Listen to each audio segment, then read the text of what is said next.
Hey everyone, it's Sarah with RegisteredNurseRN.com, and in this video I'm going to be doing an NCLEX review over pancreatitis.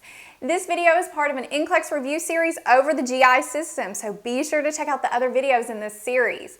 And as always, in the YouTube description below or at the end of this YouTube video, you can access the free review quiz that will test you on pancreatitis. So let's get started. First, let's start out talking about what is pancreatitis.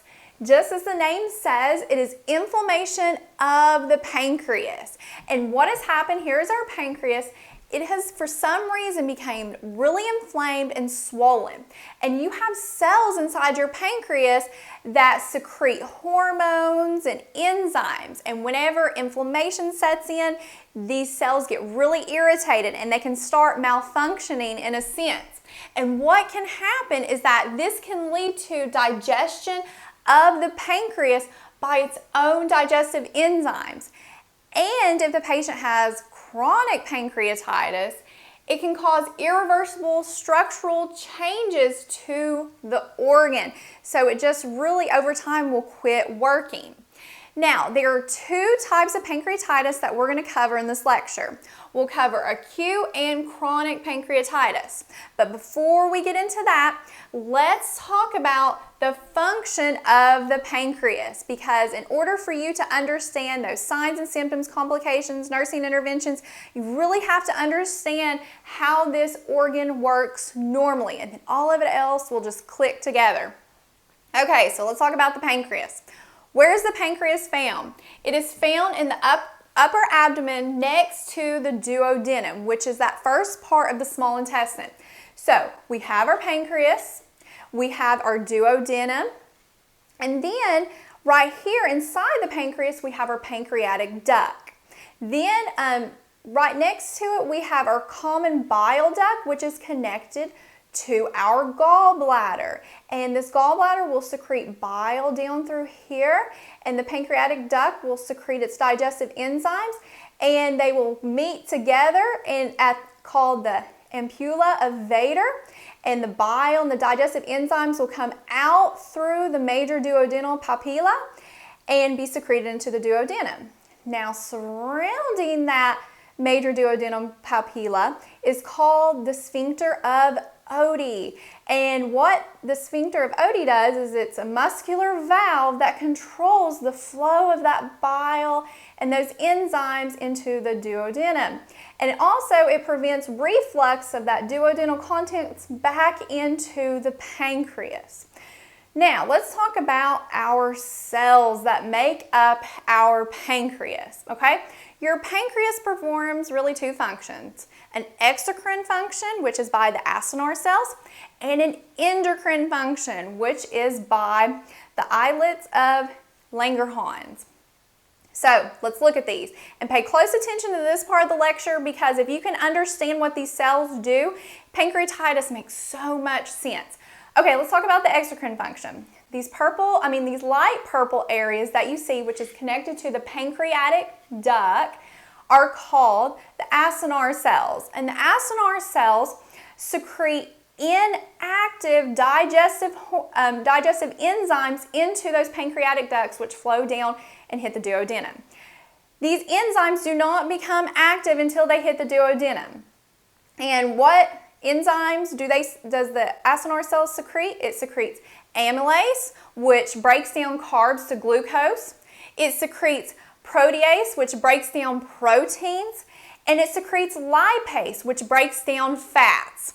Now, if you have some inflammation of this pancreas going on, these acinar cells don't want to work properly. What they'll do is they'll activate inside of the pancreas, which will start to digest it, because we don't want to activate it inside, we want it in the duodenum. In addition to, you have surrounding your pancreatic duct cells called epithelial cells.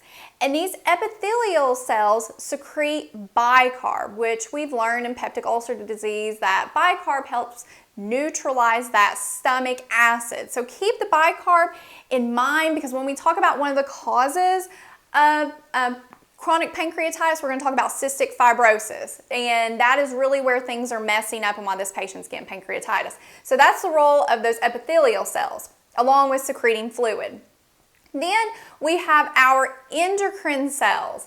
And our endocrine cells are these dark purple areas, and they're specifically known as the islets of Langerhans. And we really talked a lot about these in diabetes mellitus because these cells secrete several things like insulin, glucagon, somatostatin, and pancreatic polypeptide into the bloodstream, because surrounding your pancreas is a bloodstream. So that's where those hormones go, and the digestive enzymes go into the pancreatic duct.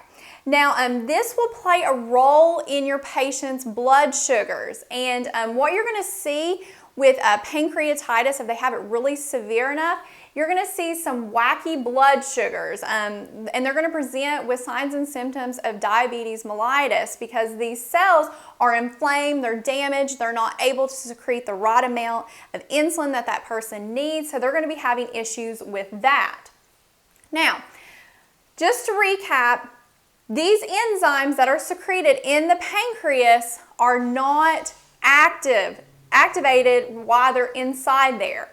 They don't become activated until they hit that duodenum, where a biochemical change with the assistance of stomach acid happens, and then they're ready to do their job, because connected here is your stomach. So the person's ate their food, the food's going to travel down to the small intestine, it's going to come in contact with those digestive enzymes that have just, and bile that's got secreted through that major duodenal papilla, and then all our digestion is going to happen. Now, what can pancreatitis lead to?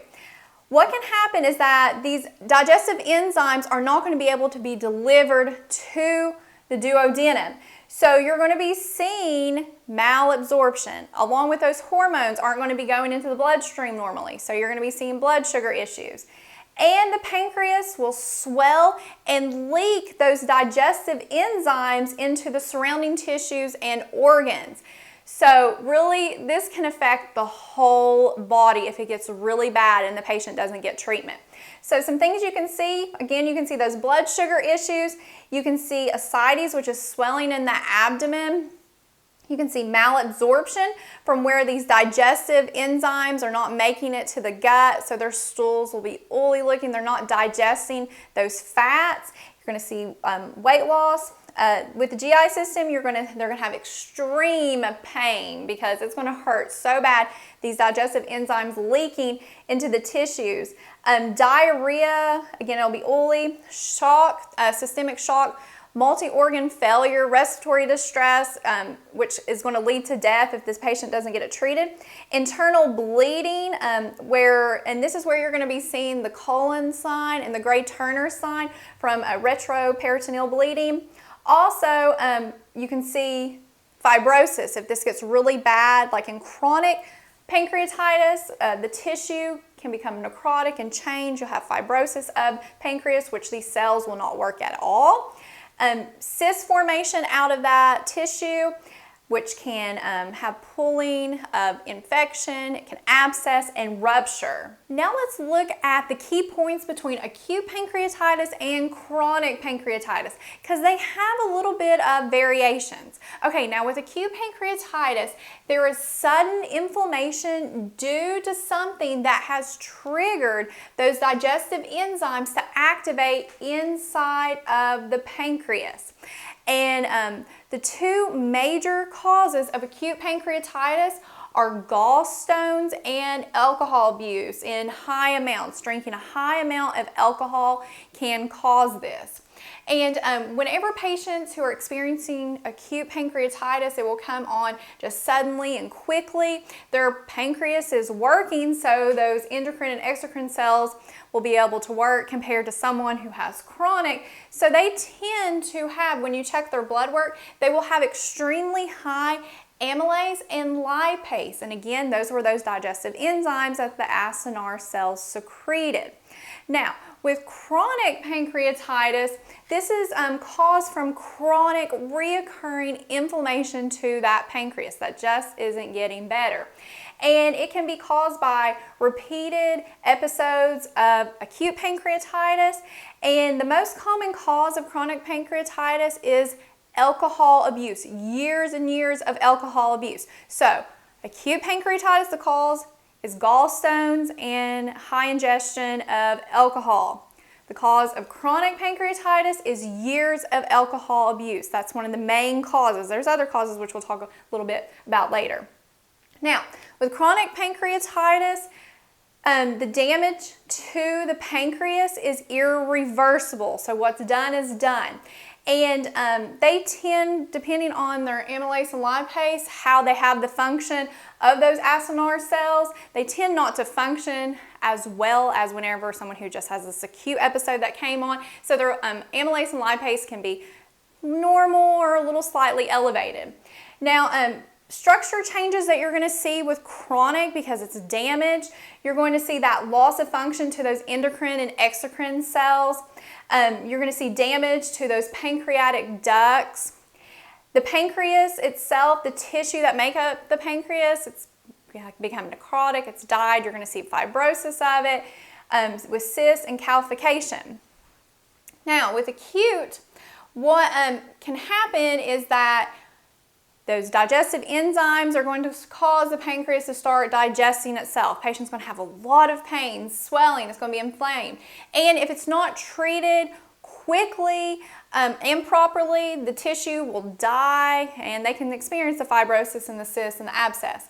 Now, due to the location of the pancreas and how it surrounds those other organs, that inflammation and those free digestive enzymes can flow to those other organs and vessels that are surrounding the pancreas, which is why when this comes on suddenly, the patient, it can lead to death, because it can be fatal, because it can affect the lungs, causing acute respiratory distress syndrome, and it can affect major vessels and lead to bleeding and hemorrhaging.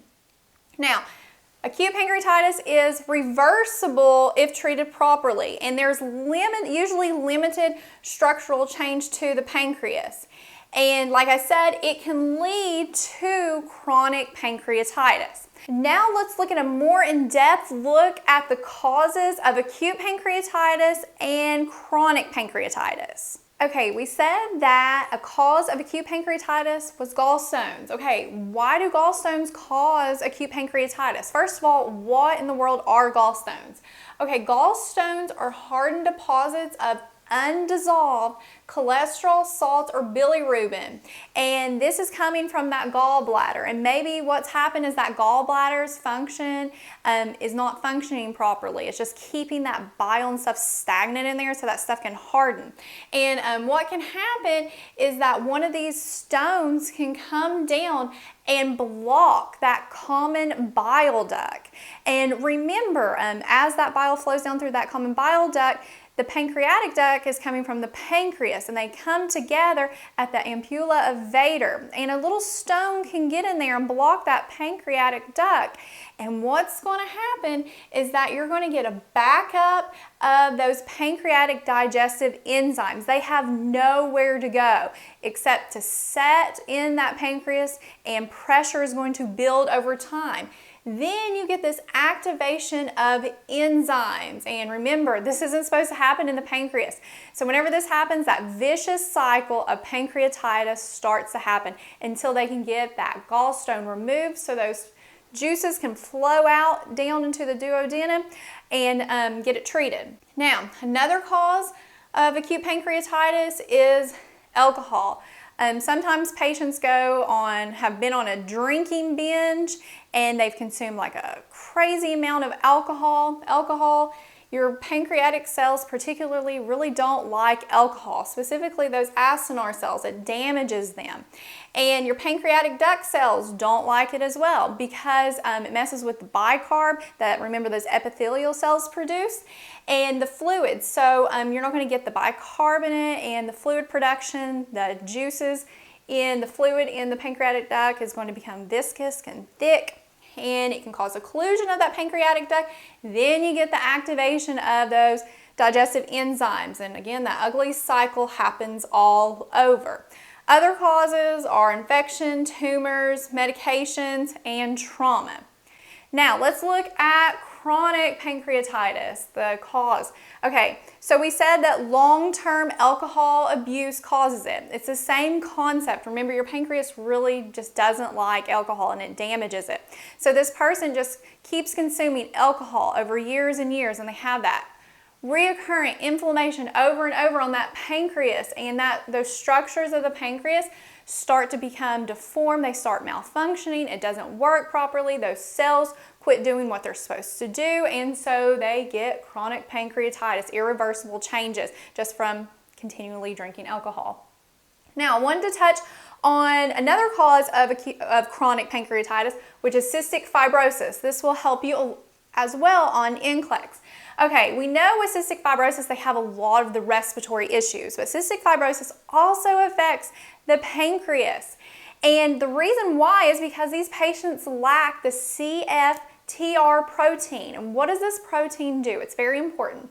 It plays a role in the movement of chloride ions to help balance salt and water. And we're really talking about the salt and water and those epithelial cells that line those pancreatic ducts, because remember, they secrete bicarb and fluids to help keep that fluid thin, which will mix with those digestive enzymes that's secreted by the acinar cells and allow it to easily flow through the pancreatic duct, down through the ampulla of Vater, and then out into the duodenum. Well, what happens is that your bicarb production goes down in cystic fibrosis.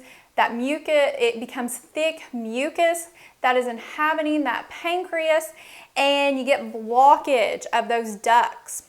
And digestive enzymes start to activate.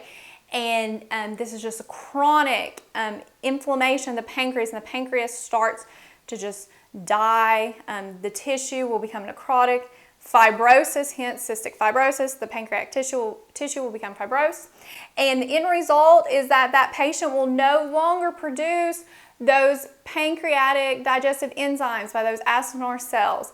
And that is why with these patients you will have to administer with their meals those pancreatic enzymes to help them digest those fats and carbs. And other causes of chronic pancreatitis is increased calcium and high cholesterol levels. Now let's look at how pancreatitis is diagnosed. As a nurse, you want to be familiar with what the physician may order, so you can be looking for certain test results and know what a patient may be going for and why they're going for this. Okay, typical blood tests you will see ordered are like an amylase level or a lipase level, and again, and really in acute pancreatitis, these will be elevated, and you can see the electrolytes will be all out of whack, usually elevated. Also, another thing they'll order is called a CT scan or an ultrasound, which will take imaging of the pancreas so they can assess it, look at the structure of it. And another thing they will order is a test called an ERCP. And this is where a scope is used to assess that pancreas, the bile ducts, and the gallbladder. And they can actually diagnose pancreatitis with this, but they can also treat some of the causes. For instance, they can go in, if a gallstone's in there, they can go in and remove it. Or if these pancreatic ducts are blocked, they can go in, put in a little stent or a balloon and open up the duct.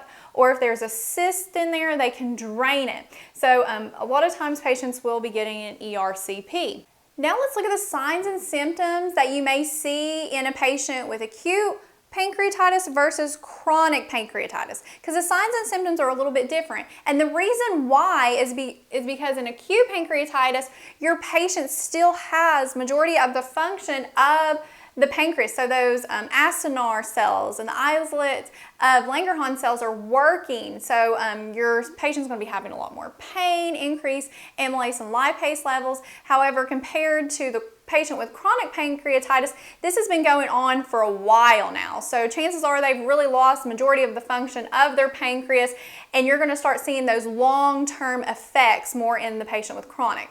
So let's look at acute first. Okay, with acute, these patients are all of a sudden going to complain of very intense, painful mid-epigastric pain, and sometimes it can be in the left upper quadrant as well, and that's just because where the pancreas is located, and it can radiate to the back. Now, A lot of times patients will say it hurts when I'm lying flat. So you don't want to put them in the supine position.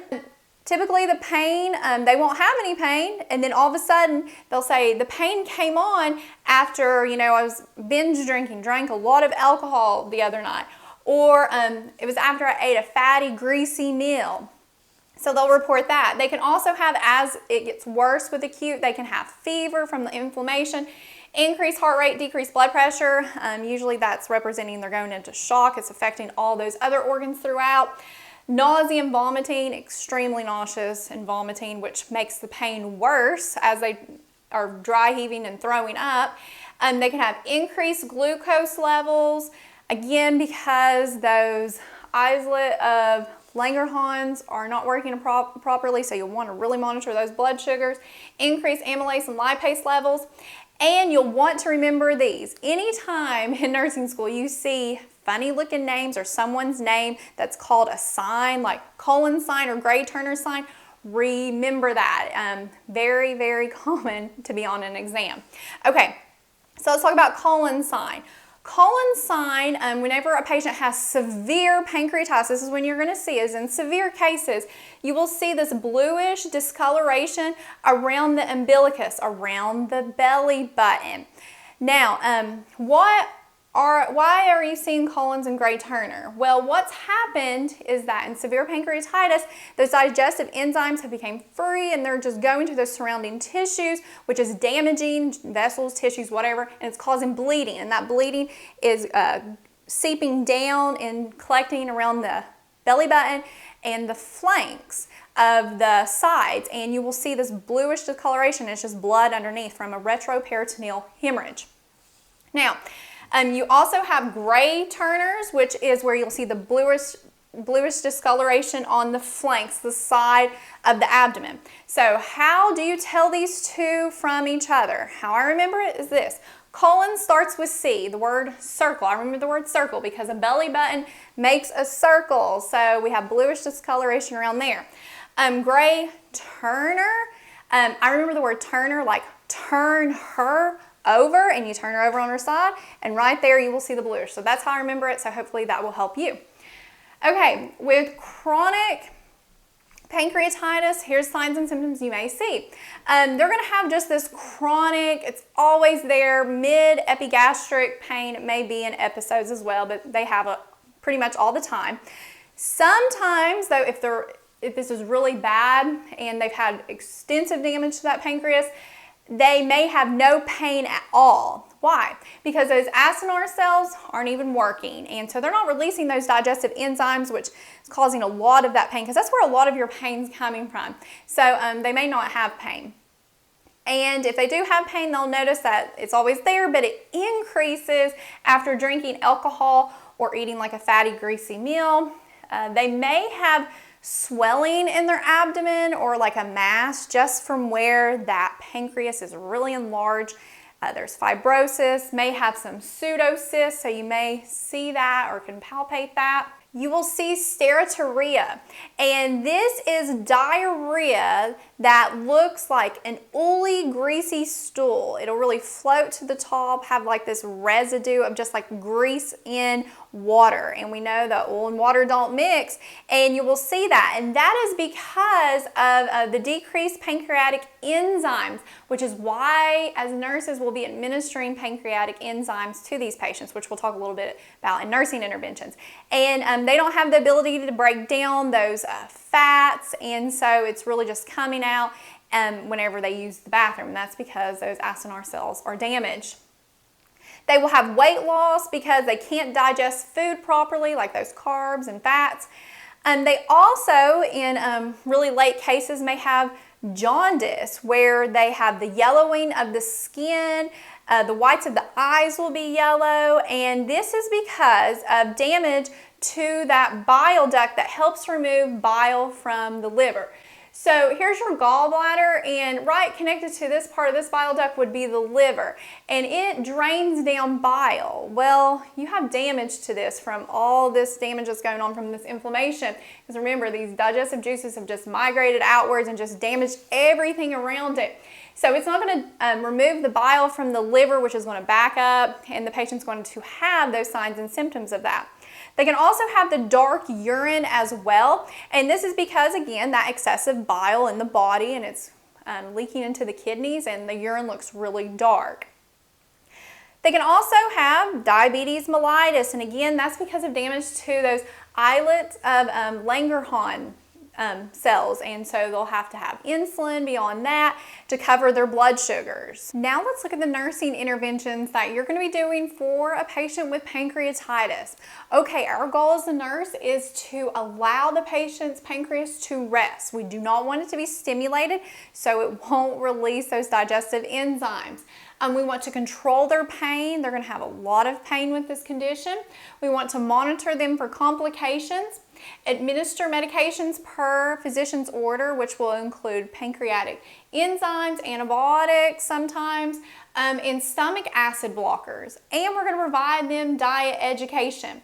Okay, so practically all the time, the patient is going to be nothing by mouth initially. We want to let that the pancreas rest, and we don't want to give it any stimulation to produce enzymes. And as they get better, their signs and symptoms start to slowly go away. We will carefully introduce liquids, typically no liquids with fats, because that will stimulate and require a lot of digestive enzymes to break down in the body, and we don't want to do that. And of course, that will be by however the physician orders it. We will be maintaining IV hydration, because remember, this patient's not going to be eating or drinking. They have to stay hydrated. If they become dehydrated, it's going to cause this condition to become worse.